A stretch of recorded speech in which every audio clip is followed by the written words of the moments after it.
kiittää siitä, mitä Jumala on puolestamme tehnyt, vaan mitä. Taivas pysyy lähellä, oli elämämme olosuhteet mikä tahansa. Ja oikein sydämessä oli kiva kokea, että on virittenäisyyttä. Joutuu tässä vähän itsensä vähän jarruttamaan, kun on puheen aika, ettei ihan innostu liikaa tästä hyvästä, kun niin hengessä jubileeraa. Ajattelin tuossa sitä, että nämä tilaisuudet, mihin kokoonnutaan, niin missä ollaan, niin se, että Jumala on tänä päivähetkenä palvelemassa meitä. Eikö se ole aika outo ajatus? Mutta ei vieras. Jeesus meinaa asettui sinne ja pesi opetuslasten jalat ja näytti meille esimerkin palvelemisesta.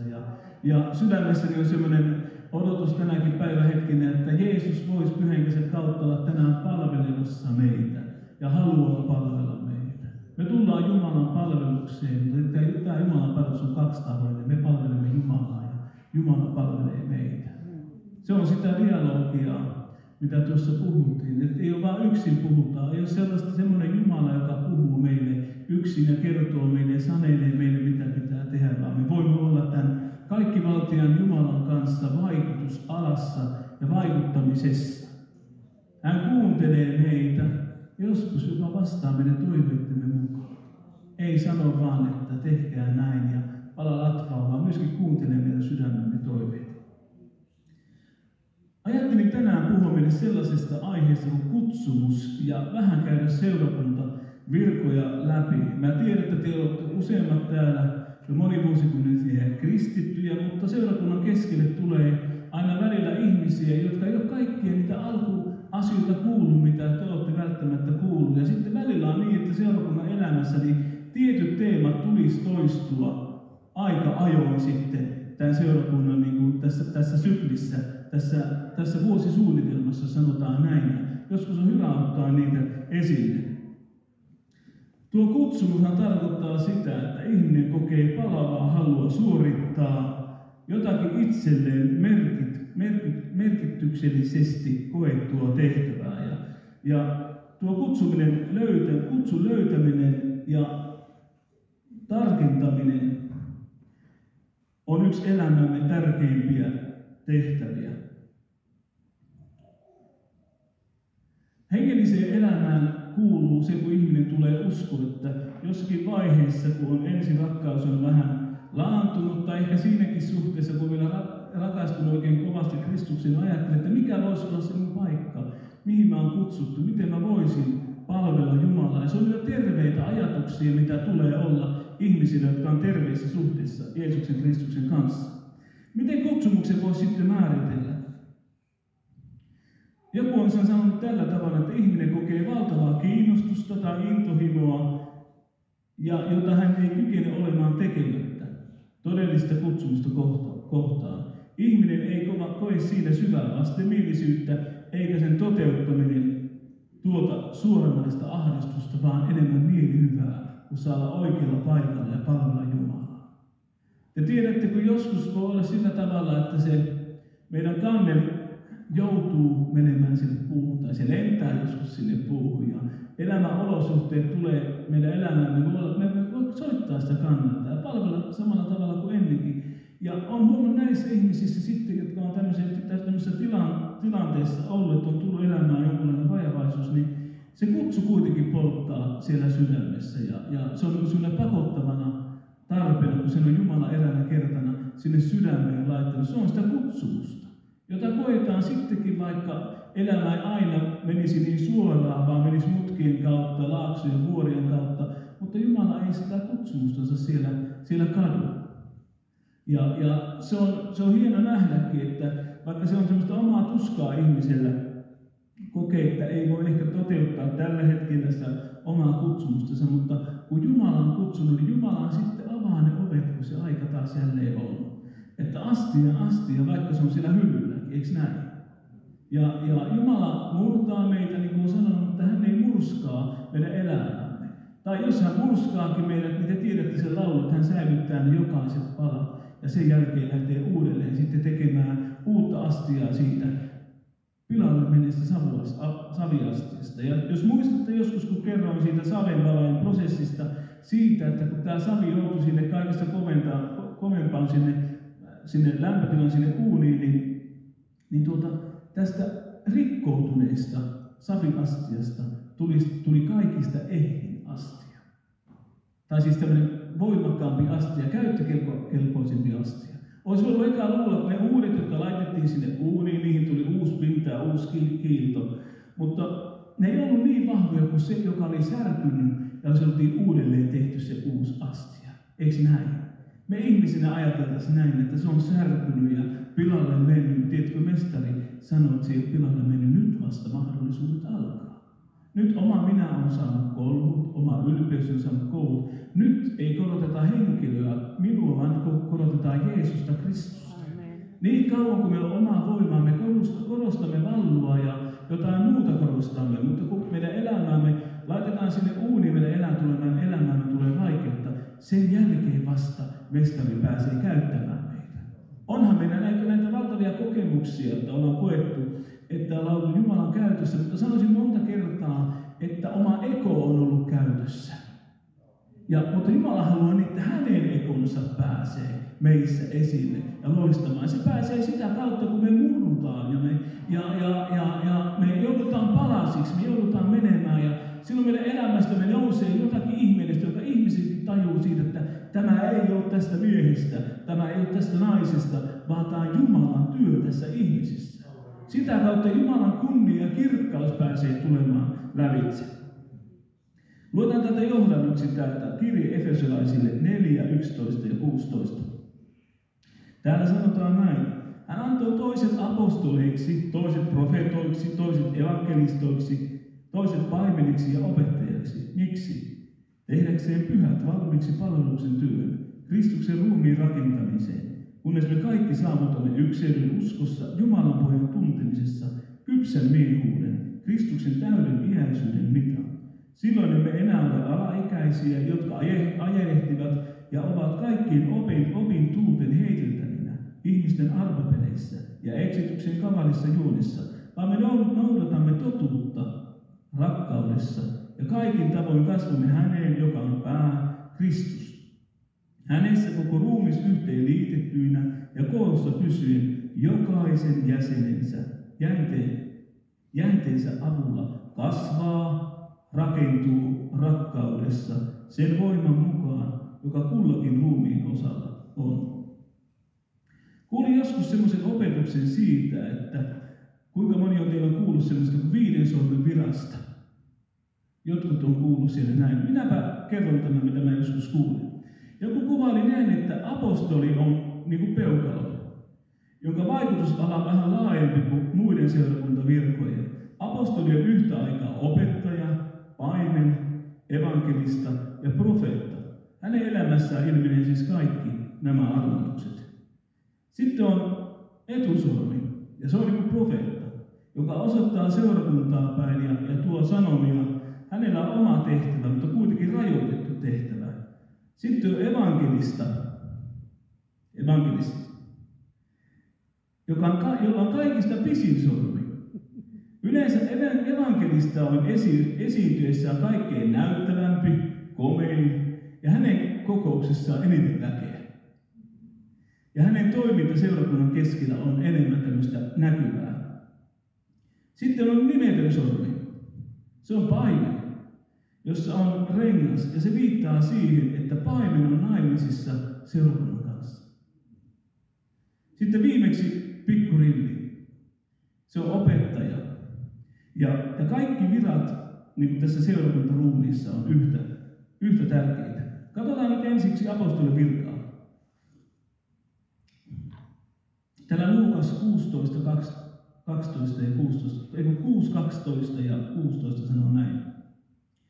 Jeesus valitsi apostolit. Jeesus lähti vuorelle rukoilemaan ja vietti siellä koko yön rukoilleen Jumalaa. Päivän tultu hän kutsui opetuslapsensa luokseen ja valitsi heistä 12, jolle hän antoi apostolin nimen.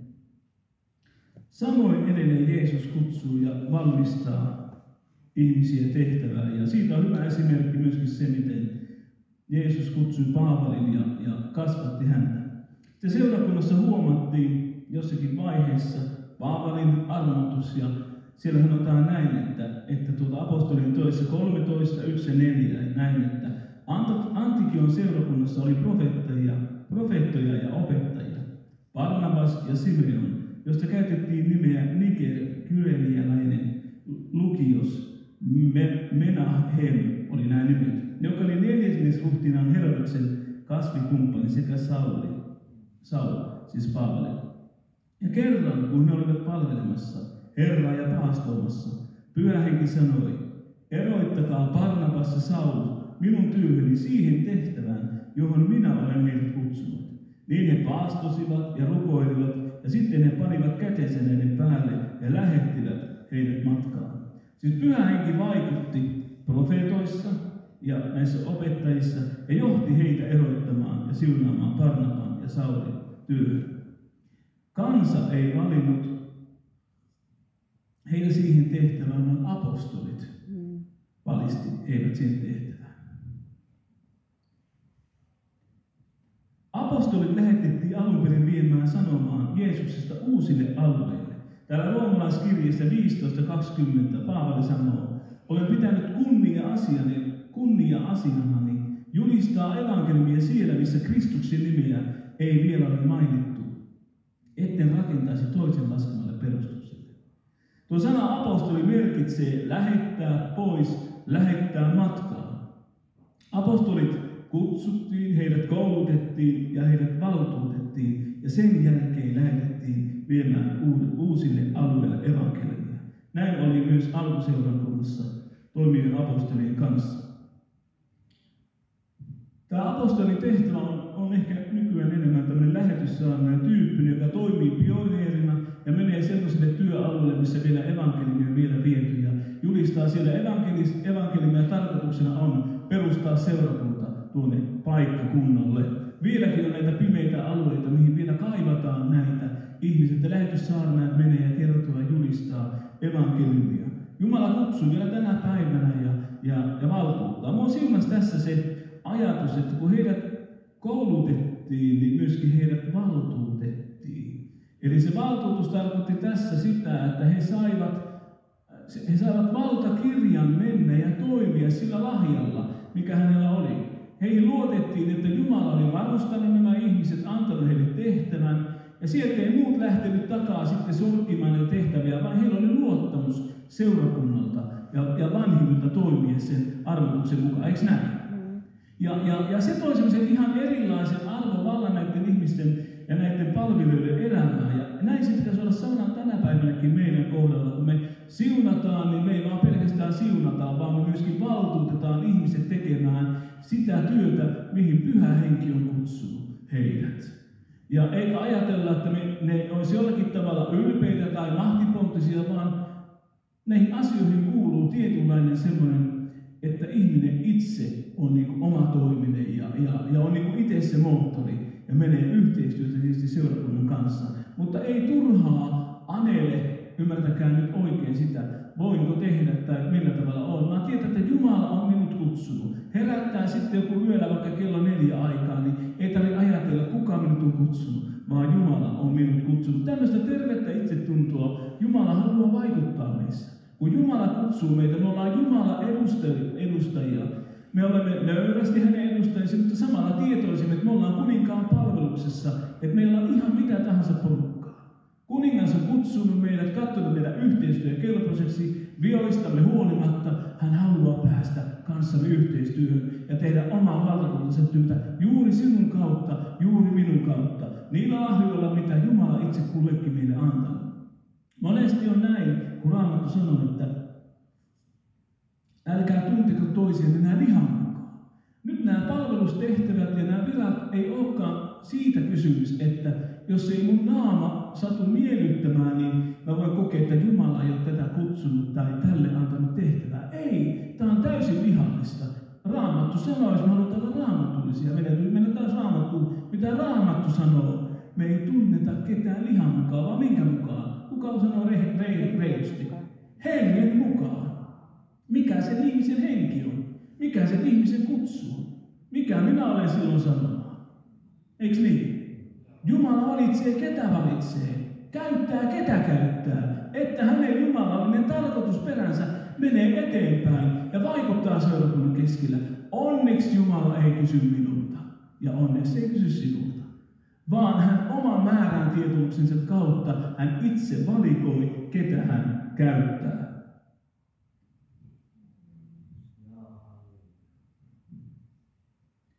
Apostolin ensisijainen tehtävä oli siis perustuksen luominen kristilliselle elämälle. Jeesus kutsui 12 apostolia ja Paavali viemään koko maailman viestiä siitä, jonka hän oli Isältä saanut. Ja sanomaan vielä edelleen sama, mutta perustus luotiin vaan silloin kerran. Apostolin tehtävä on ollut toimia uran uurtajana ja tienraivaajana. Erityisesti Paavalin tehtävä oli tämän tahon. Hän kulki uusilla alueilla, perusti seurakuntia, mutta sitä työtä tekivät muutkin apostolit. Mutta heitä varustettiin tätä tehtävää varten ja heille annettiin, täällä niin kuin löytää Matteuksen evankeliumissa 10 ja siitä eteenpäin tämmöiset sanat.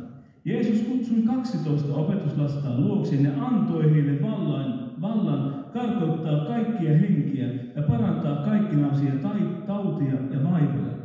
Julistakaa, taivasten valtakunta on tullut lähellä. Parantakaa sairaita, herättäkää kuolleita. Puhdistakaa spitaalisia, ajakaa pois pohjahenkiä. Lahjaksi olette saaneet, lahjaksi antakaa. Näiden apostolien tehtävä alkoi Jeesuksen ylösnousumuksista, ja kun apostolivat nähneet Jeesuksen henkilökohtaisesti, niin oli tämän Jeesuksen elämäntyön silminnäkijöitä. He olivat kuulleet, he olivat nähneet Jeesuksen opetuksista ja niistä ihmettöistä, siitä miksi Jeesus oli tullut maailmaan. Tämä oli lyhyesti tätä apostolin virkaa. Sitten mennään profeetan virkaan. Mikä on profeetan virka? Uusi testamentti puhuu erikseen profeetan virasta, joka on seurakuntavirka, ja sitten on erikseen profeetian armolahja. Ja nämä kaksi on siis kaksi eri asiaa. Profeetan virka, joka on tänä päivänä ehkä enemmän painottunut, on niin sanottu sanajulistajan virka, ja sitten on armolahjana profeetian armolahja, joka voi esiintyä useimmilla uskovaisilla, ihan siellä jokaisella meistä. Mitä eroa on sitten profeetan viralla ja profeetoimisen armolahjalla? Profeetan virka on annettu seurakunnalle hengellinen palvelusvirka. Eli se oli näitä viittä, mitä puhuttiin näistä virka-asioista. Se oli ihan eri asia kuin tämä armolahja. Se oli ihan sama kuin evankelissa ja paimenen virka. Ja profeetian lahja taas on se, mitä me koemme profeetuksen armolahjana. Ne on enemmän tämmöinen innoituksen ja ilmoituksen lahja, joka voi toimia ihan jokaisen meidän uudesti syntyneen kautta. Yleensä näitä profeetan virkoja ei ole kovin monta seurakuntaruumissa, vaikka tässä ajassa kuitenkin sitä kaivattaisiin. Mä uskoisin väittää näin, että meillä on tilaus tämmöisille miehille, jotka on, ja naisille, kellä on profeetan armolahja, jotka voi tulla ja julistaa Jumalan sanasta, jolle Jumala antaa tulevaisuutta, pystyy julistamaan. Ja ehkä eniten mulle tulee mieleen tänä aikana David Wilkerson, joka on ehkä meidän aikamme profeetta, näin nopeasti kun tulee mieleen. Hän itsensä myöntänyt profeetaksi, vaan sanoi, että hän on vartiomies. Mutta kuitenkin kaikista huolimatta, kun me seuraamme hänen elämään, niin hän oli profeetta. Mutta ajatelkaa, tuolle mies, joka kirjoitti Näkykirjan ja silloin 70-luvulla, ja kun me lähdetään tuota kirjaa avataan, niin voin sanoa, että suuri osa tuosta kirjasta on toteutunut. Mutta ajatelkaa, mikä nöyryys tällä miehellä oli. Hän piti itsensä vartiomiehenä, ei siltikään itsensä nimittänyt, että hän on profeetta ja ottanut sellaista asemaa, että hän olisi lähtenyt tällä profeetan näillä samoilla, kun on jälkeen oli lähtenyt toteutumaan, niin hän olisi lähtenyt vääränlaista arvoksi antoa itsellensä ottamaan, vaan hän pieneni. Hänelle tapahtui yhtä sanaa sanoa, että hänen tulee kasvaa, minun tulee vähetä. Mutta samaan aikaan, kun tämä mies pieneni, hän hengessä kasvoi ja hänen vaikutusalansa ja Jumala pystyi uskomaan tälle miehelle enemmän omaa salaisuuttaan. Niin että hän pystyi näkemään tulevaisuutta. Hän pystyi sanomaan, mitä tapahtuu öljykriisissä. Hän pystyi näkemään nälänhätän. Hän näki kaikki, te tiedätte, mitä olette lukenut näitä. Hän pystyi tasan tarkkaan kertomaan, mitä tapahtui. Ja se hänen sydämen asenne on siunannut minua. Olin kerran kuuntelemassa tuota miestä, oliko vuonna 2000 Helsingissä, oli tämmöinen joku konferenssi, ja muistan iän sen konferenssin, kun hän antoi kutsun sitten, että meille pastoreille ja työntekijöille, että tulkaa tänne eteen, hän haluaa rukoilla teidän puolesta. Mä en ole ikinä nähnyt sellaista, eli sen jälkeen, eikä sitä ennen. Niin tiedättekö, sinne juoksi ihmiset sinne eteen. Joku kynkkäsi sinne, joku meni rullatuolilla, ja kaikki mentiin sinne ja oltiin niin kuin ihan polvillamme siellä. Ei ylistetty Jumalaa, vaan kaduttiin syntiämme, tunnettiin oma syntisyytemme ja tunnettiin se, että me tarvitaan Jumalaa. Että me ollaan saastaisia, meidän elämässämme on pois asioita, mitä pitää laittaa. Ja tuo, kuten Jumalan kirkkaus ja kunnia tuli tuon seurakunnan keskelle, tuolla missä tuo mies julisti tai tuo messukeskus, niin se ei ollutkaan pelkkää huutomista ja hyppelyä, eikä kirkumista, vaan se vei meidät ihan hiljaiseksi. Ei voinut puhua mitään Jumalan edessä. Piti olla ihan hiljaa ja vähän itkeäkin siinä, ihan että kokee, että Jumala niin henkeä koski. Ei ollut sanoja. Kenenkään ei tarvinnut sanoa, että Herra on täällä, tai nyt tapahtuu ihmettä, vaan jokainen uudesti syntynyt ihminen koki sen, että täällä on jotakin suurempaa, täällä on jotakin pyhempää. Ja se henki sinusta ja minusta, niin se koki sen, pyhä henki meissä sen, että nyt Jumalan henki on täällä läsnä. Uusi testamentti mainitsee nimeltä Antiokin seurakunnassa nimeltä ne, joilla oli profeetan virka, mutta ei mainitse niitä henkilöitä, joilla oli profeetian armolahja. Te muistatte Filippuksen, sillä oli 4 tyttöjä ja heillä toimi profeetian armolahja, mutta heillä ei ollut profeetan virkaa seurakunnassa. Tässä on siis se ero profeetan ja profeettien lahjan omaavan henkilön välillä. Ero on tämä. Kaikki, jotka profeetoivat ja käyttävät profeetoimisen armolahjaa, niin se ei ole vielä profeetan virka. Joskus, niin kuin sanoin, nämä lahjat erotetaan toinen toisistaan, niin saatetaan sekoittaa keskenään. Te, joilla on profeetian armolahja, niin haluaisin teille sanoa ihan muutaman sanan tästä. Että on erittäin tärkeä se joka kannat tätä profeetian armolahjaa, että sä opit ja opettelet tuntemaan Jumalan sanaa. Kaikki meidän tekomme on vajavaista, jopa profetoimisen ja profeetan ja profeetian lahjan omaavat tulee profetoida ensisijaisesti Uuden testamentin sanomaa. Näissä profeetioissa, mitä sitten kauttamme tulee, niin niillä ei tulisi niinku uhkailla tai pelotella tai painostaa ihmisiä. Vaan niitä tulee täyttää siihen annetut kriteerit, jotka on lohduttaa, kehoittaa, varoittaa ja rohkaista. Tämän profeetan ei tule myöskään ohjailla sanomillaan ihmisiä, eikä seurakuntaa, vaan hänen tulee alistaa se seurakunnan arvioitavaksi. Se on raamatullista ja se on hyvä tapa. Jos saat innotuksen profetoimaan, niin mieti, onko se sanan mukaista, se mikä profeetia sulla tulee sieltä profeetian hengessä. Sä pystyt sillä aika paljon tutkimaan, että nyt mitä mä koen, ja mä koen, että Jumalan henki haluaa puhua, onko se linjassa sen Uuden testamentin sanoman kanssa. Sillä sä pystyt itse ensimmäisessä kertaa vähän jarruttamaan sitä, jos tuntuu, että menee yli tai et ymmärrä sinun sanomaasi. Eikö?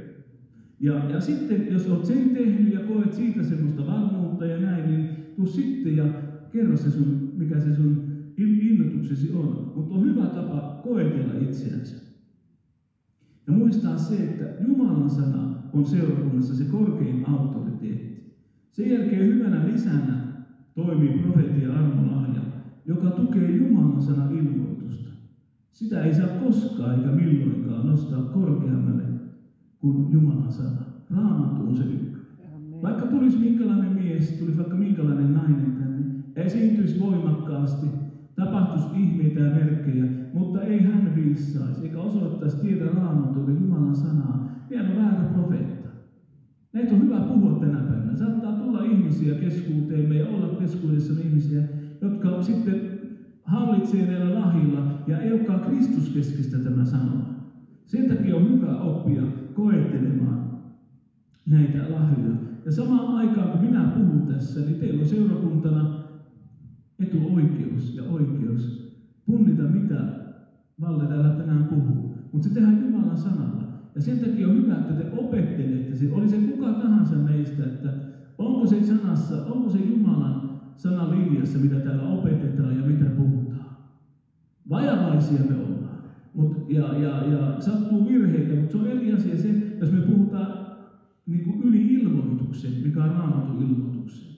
Ja jos koetaan, että välillä puhutaan ehkä sanan vierestä, mutta ei opeteta, voi sanoa niin, että väärin, koska ei ole täydellistä miestä eikä naista opetuksessa, niin silloin voi tulla ja sanoa, että kuule, että toi ei minusta ollut niin kuin raamatullista tai et ole ymmärtänyt tätä asiaa oikein. Ja silloin meillä puhujilla, vanhemmistolla, paimenilla, evankelistoilla, todistajille tulee olla nöyryyttä ja vaan sanoa näin, että mä pyydän anteeksi, jos en ole ymmärtänyt tätä asiaa.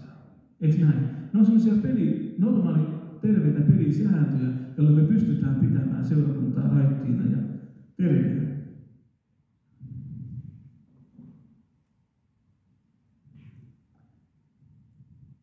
Harhaopit ja muut hengelliset virtaukset on yleensä alkanut siitä, kun profeetta tai profeetin armolahjan omaava henkilö on nostettu yli Jumalan sanan ja henkilö on ottanut Jumalan paikan tai on omasta mielestään Jumalan äänitorvi. Te, jotka tiedätte, niin tämä ei ole tänä päivänä kaukaa haettu. Nousee miehiä, nousee naisia eri paikoissa, eri yhteyksissä, jotka sanoo Jumala on minun näin puhunut ja näin puhuu Herra. Ja eksyttää koko seurakuntia. Terveessä seurakunnassa kukaan ei nouse yli asemaan kumoten toista, vaan lahjo rakentaa yhdessä uskovia. Ja niin kuin sanoin, että jokaisen meidän puheita ja myöskin profeetian lahjaa käyttävän sanoman tulee arvostella ja arvioida Jumalan sanaa. Profeetien armolahjan omistavan henkilö ei ole hierarkiassa ketään korkeammalla. Lahjoja käytetään ensisijaisesti seurakunnan rakentamiseen.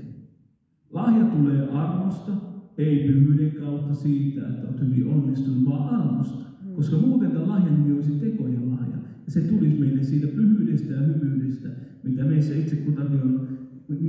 itse kutakaan ei kuitenkaan ole. Toiseksi, profetoiminen ei ole tietoa asioista, jota tiedän jo etukäteen tai arvailen. Vaan se on Jumalan hengen aikaa vaikuttamaan. Jumala puhuu henkeemme asioita, joita emme tiedä. Se ei perustu arvailuun tai luuloon, minä luulen tai tiedän, vaan Jumala puhuu tämän ihmisen sydämelle. Se on profeetia tämän ihmisen elämä. Sitten on kaksi tekijää, jotka vaikuttaa sitten tähän profetoimiseen. Ja ensin on Jumalan henki ja sitten on niin sanottu meidän oma sielun maailmamme. Raamattu sanoo näin, että kypsän uskovan aistit on oppinut eroittamaan hyvän pahasta. Jumalan hengistä syntynyt profeetia on sävyisä ja kuulijat aistit, että tässä on nyt jotakin suurempaa. Sitä ei tarvitse itse tehostaa muuttamalla ääntä, falsettiin tai toistaa samaa asiaa 100 kertaa. Näin sanoo Herra, näin sanoo Herra, näin sanoo Herra. Vaan se on sitä, että Jumalan henki yhtyy siihen ja antaa sen voiman siihen. Koska henki itse todistaa, että nyt puhuu Herra. Raamattu sanoo myöskin näin, että rakkaudessa ei ole minkäänlaista pelkoa. En tiedä, oletteko te koskaan ollut sellaisessa kokouksessa tai tilanteessa, jossa joku tuo profeetian esille ja tämä profeetta alkaa puhumaan ja tuo profeetia esille, niin se tuleekin sellainen pelohenkitilaisuuteen ja tulee sellainen jännittyväisyys ja kireys tulee siihen seurakuntaan ja tulee vähän sellainen ajatus, että no mitä tässä oli? Enemmän tulee paha maku kuin hyvä maku siinä tilanteessa. Niin silloin on hyvä miettiä, että mistä lähteestä se tulee. Että onko kysymys tämän ihmisen omaan sielun tuotetta tai jos on tilanne sellainen vaikka seurakunnassa tai sinun elämässä, että pyrkikö nyt tämä profeetian armolahjalla oleva ihminen ohjailemaan tämä tilannetta. Kun Raamatusta on aistit harjoittuneet erottamaan hyvän pahasta. Mä sanon vieläkin, että se ei ole psykologista profetoimista, vaan se on hengellistä profetoimista. profeetoista, joka Jumala vaikuttaa meidän henkeen. Ei meidän tarvitse kovin viisaita kummosia olla, kun me osataan lukea tilanteita ja ihmisiä ja psykologinenkin silmä on kehittynyt. Mutta se ei ole tätä, vaan se tulee jostakin muualta, se tulee Jumalan maailmasta. Silloin se ei osoitteista eroja. Silloin sillä on lääkitsevä vaikutus. Silloin se on täsmätietoa tämän ihmisen elämää. Ei niin, että se lättää tätä ihmistä, vaan se nostaa tämän ihmisen ylöspäin. Ja se on se profetian tarkoitus. Ei lyödä eikä kertoa, minkälainen sinä olet. Vaan profeetian malli on näin, että kertoo sinulle tietyn asian ja sanoo, että kun sä käännyt, niin minä arvaan sinua. Ei jätä koskaan ihmistä siihen tilaan, että paljastaa tämän ihmisen tilanteen tai kertoo vaan niin asian tämän ihmisen elämästä. Ja sitten ei ole ulospääsyä, vaan aina on olemassa ulospääsy. Ja profetiassa tulee olla aina ulospääsy.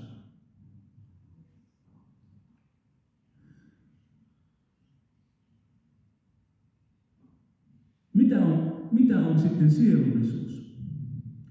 Se on meidän tunne-elämämme. Toisilla vähän rikkaampi, toisilla vähän köyhempi. Ja sitä, miten me olemme henkisesti virittyneitä ja minkälaisen luonteen omaamme. Toinen voi kertoa saman asian dramaattisesti, kun toinen taas voi kertoa saman asian hillitysti. Tässä on jälleen se meidän luonteemme vaikuttaa myöskin siihen meidän sanomamme ulostulotiin, kun tuomme profeetioita. Mutta se ei ole sen hengellisempää. Huudamme tai puhumme normaalilla äänellä tai hillitysti ilman tehosteita.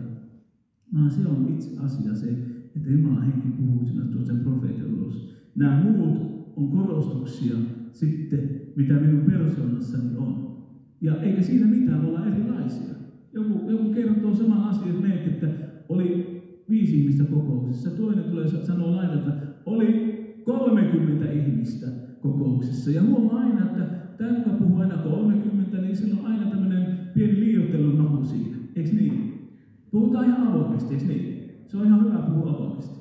Ja sitten on ehkä semmoisiakin, joka aina ajattelee negatiivisesti asioita, niin luonteelta ja analyyttisen, kun minä olen välillä semmoinen analyyttinen. Mä ajattelen, että no onko se nyt ihan noin, ja katsotaanpa tarkkaan, mitä se nyt oikein tarkoittaa. Mutta Jumala kunnioittaa meitä näissä. Mutta mä haluan nyt kertoa siinä, että nämä vaikuttaa siinä meidän ulostultiin ja siinä meidän toiminnassa ja tekemisessä näiden lahjojen käytössä. Ja se pitää nyt ymmärtää ja erottaa tästä lahjasta se ihminen ja itse sitten se lahja. Meidän sielussamme on meidän tunteemme ja joskus kun haluamme jollekin oikein hyvää tai haluaisimme lohduttaa, sä jolla on tämä profetian armolla ja kuuntele tarkkaan. Voi olla, että sielumaailmasi tuottaa profetian, se ei ole saatanasta, huomaa nyt sielumaailma tuottaa tämän profetian, mutta se ei ole Jumalan hengestä, mutta sä haluat niin kuin auttaa tätä ihmistä ja koet tämän ihmisen tuskan ja sä haluat tälle ihmiselle hyvää. Ja sitten voi olla niinkin, että on olemassa ihmisiä, jotka hakeutuu sellaisten ihmisten läheisyyteen, jotka tietää, että on profetian armolahja jo olemassa. Ja se tulee silloin tälle profetian armolahjan omaavalle ihmiselle niin ikään kuin paine, että hänen pitäisi sanoa jonkinlainen sanoma siinä. Mutta tässäkin harjaantuu vuosien varrella niin, että ei ulkopuoliset olosuhteet ohjaa sitä meidän profetoimista. Me ei ole ketään täydellisiä, vaan lahja kasvaa, kun sitä harjaannutaan. Ja tässäkin oppii. Minä muistan, kun olin nuori poika ja joitakin asioita tässä, niin puhun ihan omasta henkilökohtaisesta kokemuksesta. Ei tarvitse osoittaa ketään sormella, vaan halusin yksinkertaisesti auttaa jotakin. Ja täysin, että no, en siinä hetkessä tajunnut. Jälkeenpäin täysin aikuistuna vuosia tuli, että no eihän tämä mikään profeetia ole. Mä halusin tälle ihmiselle hyvää ja ehkä mä ahdistuin siitä, mitä tämä ihminen kertoi mulle, mutta mä halusin luoda valaa uskoa hänen sydämeensä, että näin pois, mutta se ei ollut profeetia. Näin. Mutta tässä oppii ja ei olla semmoisia, että vedetään yhdellä kammalla kiinni kerralla. Sen takia on hyvä opetella tuntemaan, mitä omaa itseään, millä tavalla itse toimii. Onko semmoisessa ylivirittyneisessä tilassa ja mikä saattaa ohjaa sitä tunnemaailmaa. Te olette kuullut, kun sanotaan monta kertaa näin, että nyt siinä oli astian makua. Sillä tarkoittaa sitä meidän omaa sielun maailmaamme. Ja mä en tiedä sanomaan tämän, mutta mä sanoisin näin tämän, että Jos mä nyt sanon väärin, niin tulkaa joku sitten sävyisyyden hengessä ja neuvokaa ja ohjataan minua ihan oikeasti. Menneinä aikoina oli sellaista opetusta, että on niin 3 eri lähdettä. On se Jumalan henki, sielumaailma ja sieluvihollinen. Muistatteko tämmöisen opetuksen? Jotkut muistaa. Ja mä sitten tässä viikolla, kun mä lähdin tätä puhetta tekemään ja ajattelemaan, niin mä ajattelin, että eihän tämä voi mitenkään mahdollista. Ei Jumalan hengellä täyttyneissä ihmisissä sielullinen käytä sellaista ihmistä. Eikö näin? Ja mä kysyin sitten, soitin vielä viisaammin ihmisille ja kysyin, että mitä te olette mieltä, niin se sanoi ihan samaa mieltä, että tästä, mistä sitä oppia on tehty siitä, että muistatte, oli se palvelija, oliko se palvelija tyttö, kun meni sinne ja näki Paavalia Siilan siellä ja sanoi, että nämä miehet ovat korkeimman Jumalan palvelijoita ja kertovat teille pelastuksen tien. Puhu oikein asian ja vaivasi Paavalia monta päivää. Paavali ei heti huomioinut sitä, vaan jollakin tavalla koki ärsittyneisyyttä hengessä. Että nyt joku ei stemmaa. Ihan sama kuin sä voit joskus kokea sieltä. Hyviä asioita puhuu, mutta joku ei stemmaa. Sellainen varoitusvalo vilkku siellä. Menee pari päivää, Paavali miettii ja tutkii hengessä ja sanoo hänelle, lähde hänestä pois. Hänessä oli tieteen henki, mutta tämä ei ole uudesti syntynyt. Huomaa se ero. Tästä tehtiin joskus oppi, että se oli sielullinen pystyy käyttämään. Ja se ei olisi uudesti syntynyt ihminen. Ja tämä kun mä ymmärsin, niin mä sanoisin näin, että kun opetettiin, että voiko uskovaisessa ihmisessä olla paha henki, ei voi olla paha henki. Vaan siellä sanotaan, että ensin täytyy sitoa se väkevämpi, miten se on? Väkevämpi pitää ensin sitoa ja sitten vasta toinen pystyy tulemaan, että ei voi asua samassa huoneessa siellä. Että nämä on sellaisia asioita, että joskus meillä on tämmöisiä vanhoja pittymiä ja luuloja. Ja nyt sanoisin niin kuin näin, että jos jätetään tämä nyt tähän, niin se oma sielun maailma, niin kelle se on rikkaampaa ja tunnepohjaisempaa, niin meillä on vaara mennä siihen, että me sielullisesti tuodaan niitä profeetioita. Ja se ei ole varmasti kellekään sitten hyvä, mutta tässä oppii sitten, kun käyttää tätä lahjaa enemmän, että milloin on Jumalan henki kysymyksessä ja milloin mä itse innostun siitä. Niin kuin äsken sanoin tässä, kun ihmiset lauloi, niin mä joudun takaisin tulemaan tänne ja mä ajattelin tuossa äsken, että no pidäpäs herätyskokous. Istun tuossa penkissä. Nyt mun hengessä jubilieraat. Onpa hyvä, nyt on hyvä mahdollisuus lähteä puhumaan. Enpä puhu opetusta. Eikö? Eli joudun ottamaan itseäni, niin kun hevosta otetaan kiinni, että älä lähde siihen tunteeseen nyt mukaan, mikä tässä kokouksessa oli. Älä mene siihen mukaan ja anna sen ohjata sitä, mitä sä oot viikolla tehnyt ja päättänyt, että Jumala henki on sulle puhunut ja vaikuttanut, kun on valmistanut tähän puhetta. Ymmärrättekö, mitä on tähän tulossa? Että tämä sielun maailma, minullakin se on rikas. Ja se välillä tekee tepposen, että joutuu laittamaan niitä, vetämään niitä liinoja itse kiinni ja sanoo, että hei, nyt pysytään asiassa. Joo. Okei.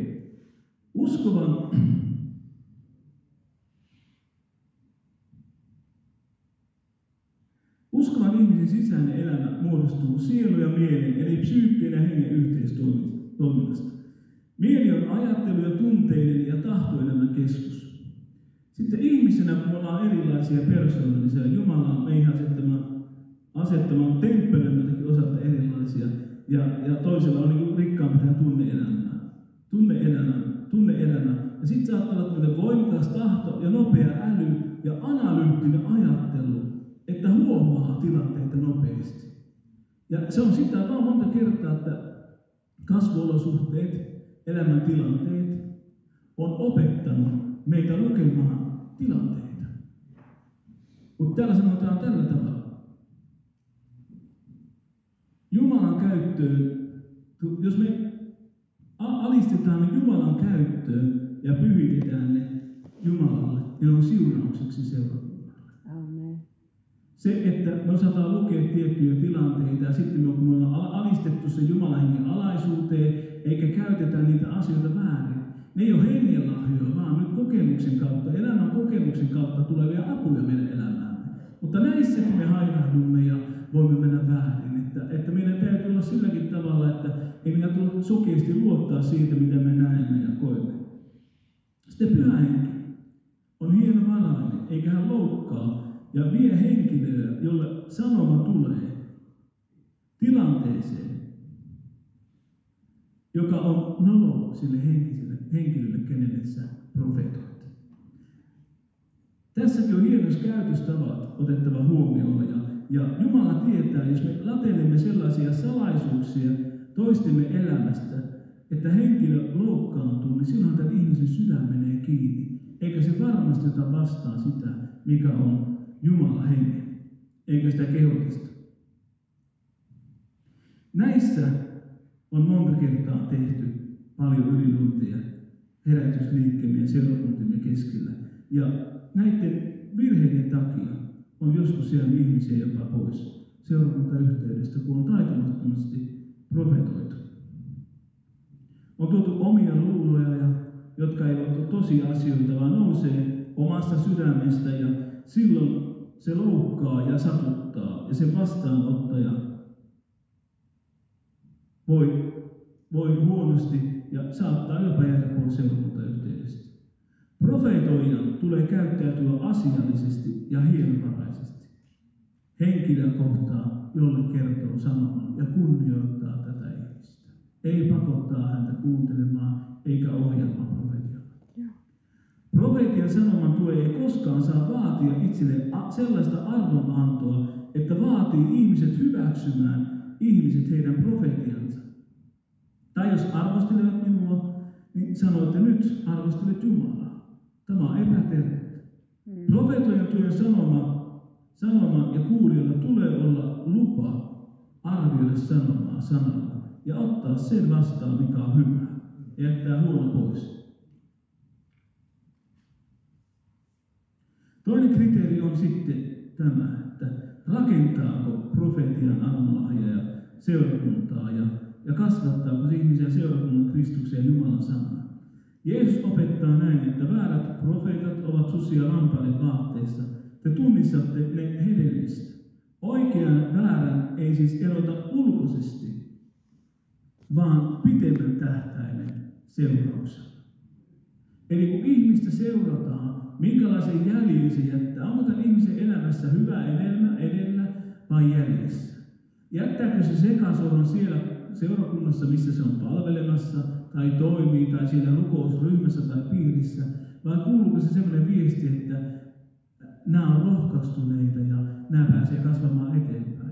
Vai onko sillä tavalla, että profeetin armolahjan omalla on tehnyt itsellensä oman kuulijakunnan ja lähtee profeetien kautta hallitsemaan sitä omaa porukkaa, ehkä sitä pientä omaa rukousryhmää, ja nousee siellä. Te tiedätte vanhemmat ihmiset, että näitä on ollut, ja näitä tulee aina olemaan. Ja on ollut sellaisia, että on menty aina ohi, mutta yleensä nämä on kaatunut siihen, että ihmiset keskenään riitautuu, ja se hajoaa jonkun ajan päästä. Yleensä on ollut tällaista.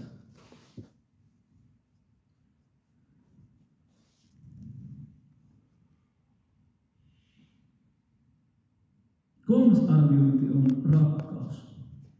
Pyhä Henki toimii aina rakkaudella. 1. Korinttilaiskirje 13.1. Armolahjat ei ole vallankäytön välineitä, eikä niitä saa käyttää pelotteluun eikä manipulointiin, tai seurakunnan hajottamiseen tai ohjaamiseen. Jos armolahjat aiheuttavat esimerkiksi ahdistusta tai pelkoa, ne ei ole rakkauden palveluksessa. Näin pystyt arvioimaan tämän profetian tai profeetan armolahjaa. Ja nyt jos ajattelet näin, että nyt vallouttanut sellaisia asioita, että minä en ainakaan uskalla profetoida, jos minä koen, että profeetan henki on päällä, niin ei tarkoitus ole sinua pyrähdyttää, vaan tarkoitus on se, että sä oot itseeskin kohtaan kriittinen ja opettelet tietämään, mitä Jumalan sana sanoo.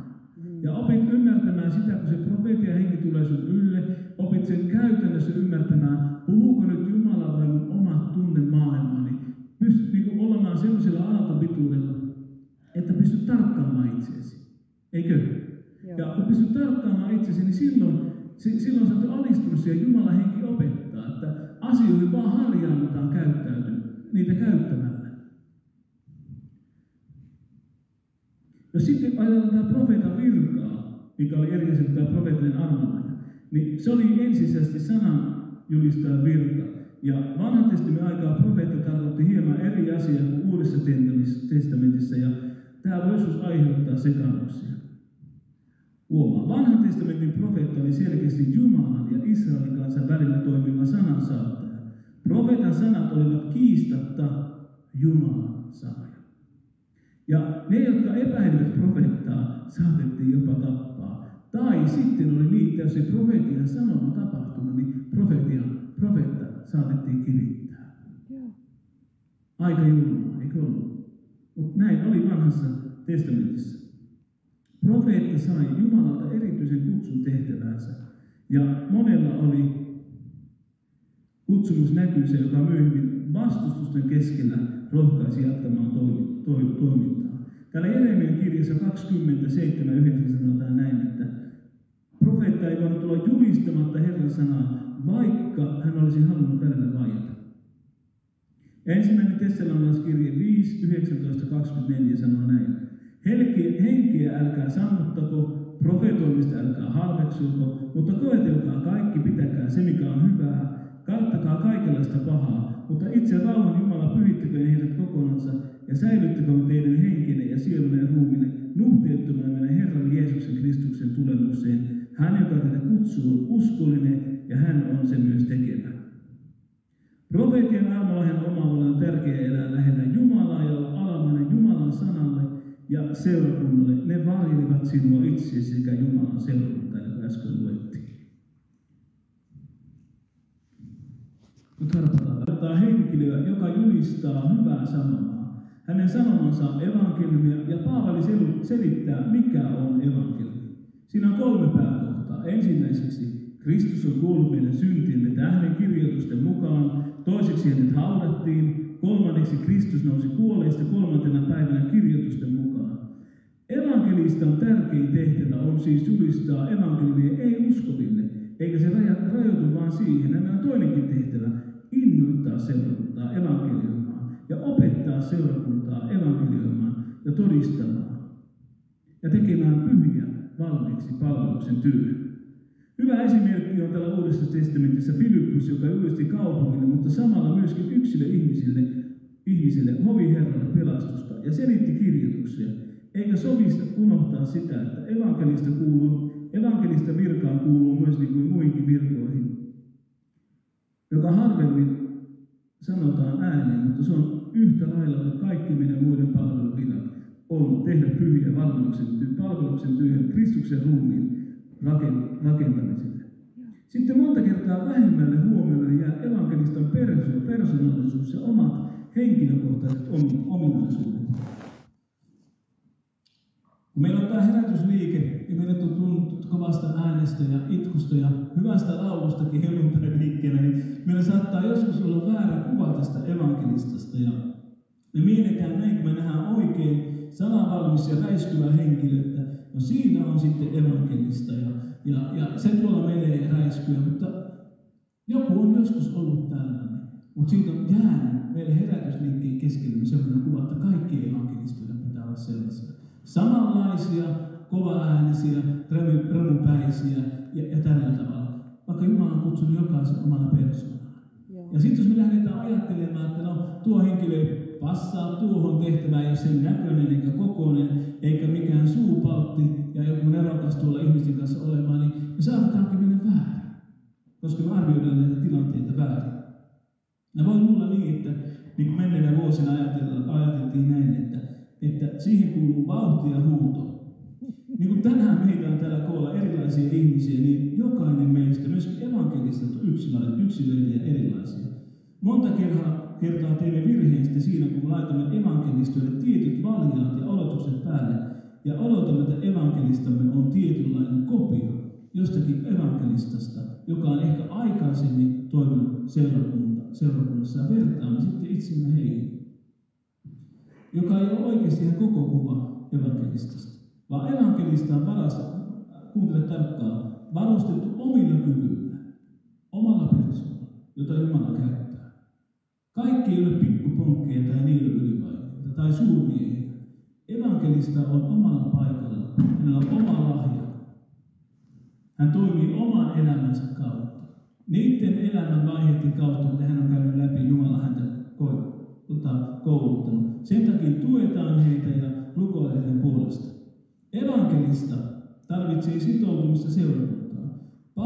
kirjoitti näin, että evankelistat ovat lahja Jumalan seurakunnalle, Efesolaiskirja 4. Siksi evankelistan tulee sitoutua seurakunnan rakentamiseen eikä repimiseen.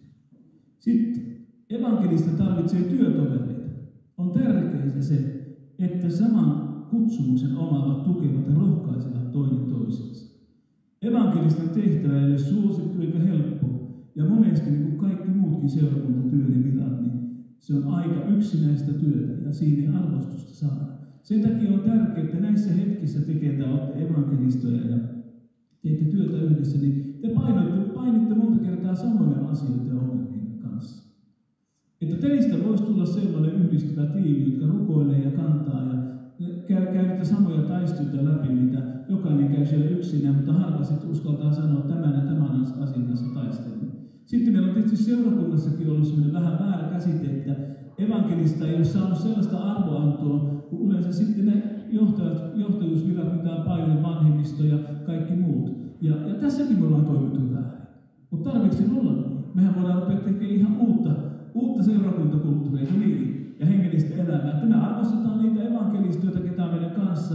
Ei ne ole kakkosluokan ihmisiä eikä kolmosluokan ihmisiä, vaan ne kuuluu samaan valiojoukkoon, että Jumala eräänä päivänä pelastanut ja antanut sitten lahjaksi tälle paikalle seurakunnalle, että Jumala pääsee heitä käyttämään. Ja kun kokevat sitä, että me tuetaan heitä ja me kannetaan heitä ja siinä palvelustehtävässä, niin mä uskon, että sitä kautta Jumala pääsee vaikuttamaan heidenkin kautta, että niitä uusia ihmisiä syntyy ja tulee uskon kuulevaisuutta. Se joka takaa kirjeellisen elämä.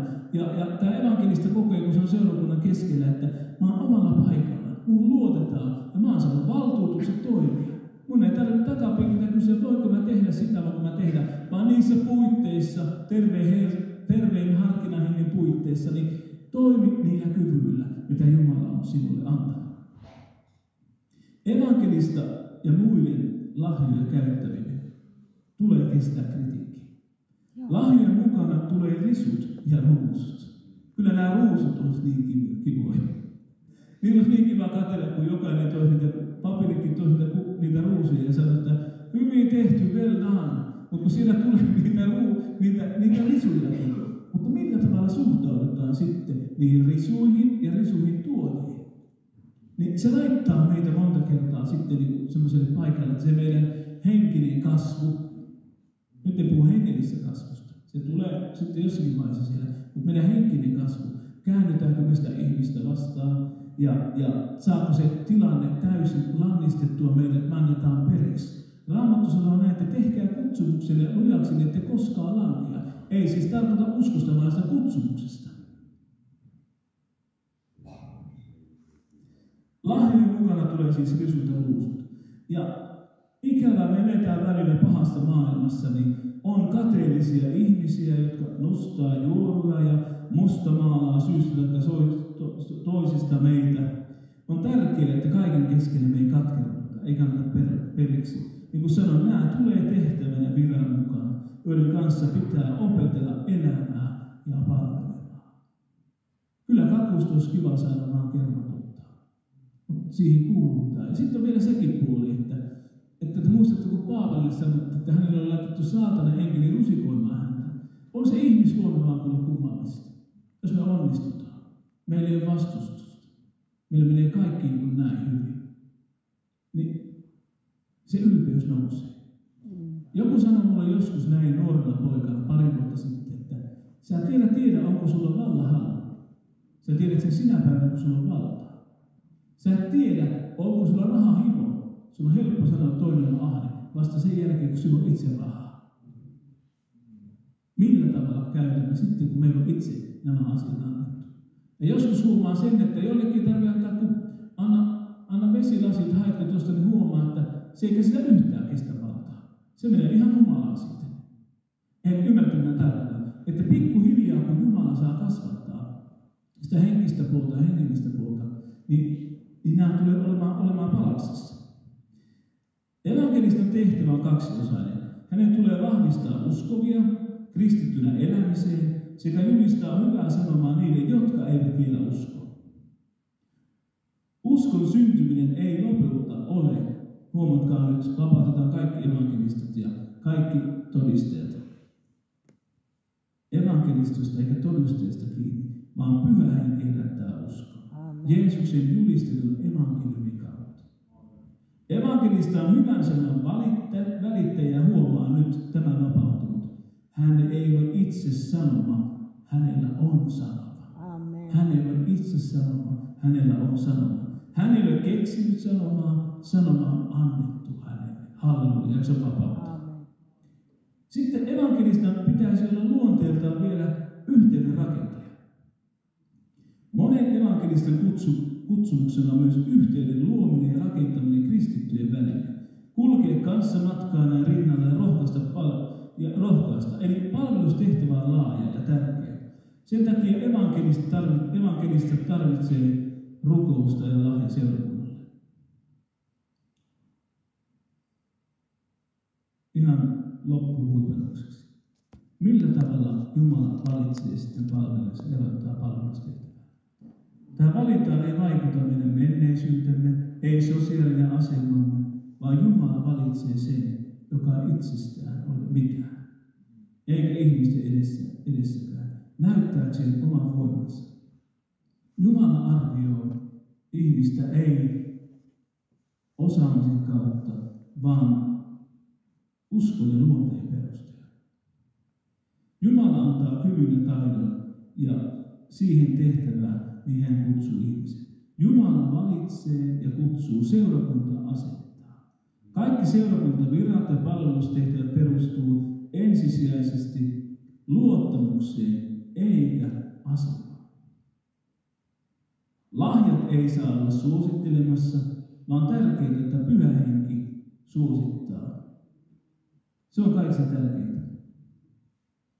Sitten on tärkeää, että me pystymme säilyttämään luottamuksemme seurakunnan keskellä, erilaisina tiimiläisinä, evankelistoina, paimenina ja vanhemmistona, sekä myöskin ulkopuolisia olevia kohtaan, että me pystytään säilyttämään luottamus. Täällä on helppo säilyttää luottamus, mutta myöskin tuolla ulkona, kun laitetaan ovikin, että se meidän elämämme on sillä tavalla läpinäkyvää. Ei se tarkoita sitä, ettei siellä niitä huonoja aamuja ole. Mutta ymmärrätte, mitä varmasti tarkoittaa. Jollakin tavalla on kuitenkin linjassa sen Jumalan sanan kanssa.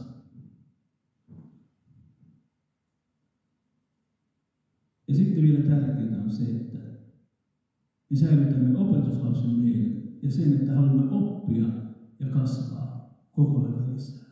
Ei sen jälkeen, kun me ollaan tässä tehtävät saatu mukana, että lopetetaan kasvaminen, vaan meidän mieli on jatkuvasti avoin. Me haluamme oppia lisää ja me tarvitsemme Kristusta meidän elämäämme päivittäin ja hetkittäin. Tärkeintä ei ole lahjamme, vaan lahjan antaja, Jeesus Kristus, ja olla hänen palvelijansa. Tänään olen halunnut käydä nopeasti, tai en ole nopeasti käynyt, mutta on käynyt nämä seurakuntavirat yhdessä sun kanssa läpi. Siis apostoli, profeetta ja evankelista. Virat, jotka Pyhä Henki on antanut seurakunnalle varustaakseen meitä palveluksen työhön. Myöhemmissä vaiheissa, kun saan puheenvuoron, niin käyn sitten läpi tätä paimenta ja vanhemmistoa sekä opettajan virkaa. Mutta loppuyhteenveto. Apostoli tarkoitti lähetetty. Hän perusti seurakuntia, asetti niihin vanhemmat ja rohkaisi seurakuntalaisille. Profeetta tarkoitti ihmisiä, joille Jumala puhui suorilla, selvästi ymmärrettävillä sanoilla. Profeetta välitti Jumalan rohkaisun ja kehotuksen lohtuksen sanaa seurakunnalle. Evankelista julistaa evankeliumia, hyvää sanomaa. Ja nämä kaikki kolme palveluvirkaa kuuluu seurakunnalle ja on palveluvirkoja. Jumalan valtakunnassa ensimmäiset tulevat viimeisiksi ja viimeiset ensimmäiseksi, kun kaikkia viimein loppujen lopusta käsin arvioidaan. Käy ilmi, että kaikkein tärkeimmät palvelijat eivät olleet näkyvämpiä, vaan uskollisia. Eikö se siunausta? Sä, joka toimitat sun oman palvelustehtävän uskollisesti vuodesta toiseen salassa, ajattelet, että näkee kukaan. Jumala näkee. Jumala maksaa sinun paljon. Jos toimitat esirukouksen palvelijaa, vahtimestarin tehtävää, miksaamista, siivousta, tuolla missä sitten tiedätkin, mitä työtä seurakunnan keskelle kuuluu. Kyse ei ole siitä, mitä sä toimit, vaan sä toimit uskollisesti. Sä voit saada sen isomman puun, mitä Vallo saa täällä, joka on huonosti hoitanut omaa tehtävänsä, eikä hoitanut uskollisesti. Sen takia meillä on kaikilla mahdollisuus olla Jumalan naisiksi, Jumalan miehiksi. Eikö näin? Siunataan niitä, jotka palvelee, joille Jumala on antanut seurakuntaviran. He ei ole eliittitasoa, he on armosta pelastettuja. Me tarvitsemme enemmän kuin koskaan rukousta, että pystymme tekemään työtä. Ja säilymme käyttökelpoisena, säilymme siltä, että sielullisen kavalilta juoneelta Jumala sitten arvioi meidän perheemme, lapsemme ja kaikki mitä meissä on, jotka ovat antautuneet Jumalan valtakunnan työhön. Teette hyvin, jos muistatte. Saako Jeesuksen Kristuksen arvon pyhän hengen osallisuus näillä vaikuttamaan kanssa. Aamen.